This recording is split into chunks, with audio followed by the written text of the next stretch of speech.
Hi everybody, welcome once again to an iPhone app review here on the digitallifestyle.tv. Today we're taking a look at Wings. So Wings is billed as giving you the ability to soar or glide over thousands and thousands of acres of mountain land.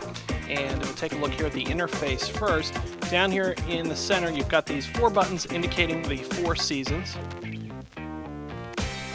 In case you forgot the seasons. Now over here on the right you have the option of toggling between flying and floating, and really the biggest difference is flying you go a little faster and you have the ability to head up the mountain more easily than if you're floating. Now one of the main problems I have with Wings is we'll take a look at this scene for example, and you'll see we're going to take a look at spring. You can see all the lovely flowers and everything, even though it's going to be encoded a little bit for you, but let's go ahead and get started.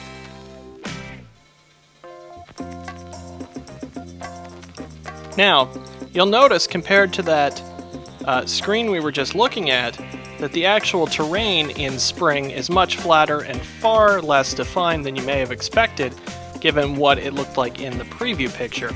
And that's probably the biggest problem with this game, is that for $1.99 it essentially amounts to a proof of concept.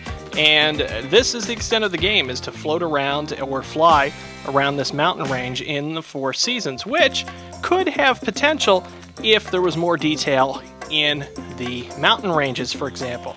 Now, don't get me wrong, for a mobile device, this is probably looking pretty good, but without any game objective, and again, as a proof of concept, and at that $1.99 price point, perhaps when the App Store opened that would have been acceptable, but now that there are some great games available for 99 cents, it just doesn't make a lot of sense to pay that much for what feels like an incomplete game. For the digitallifestyle.tv, I'm Ryan Ritchey.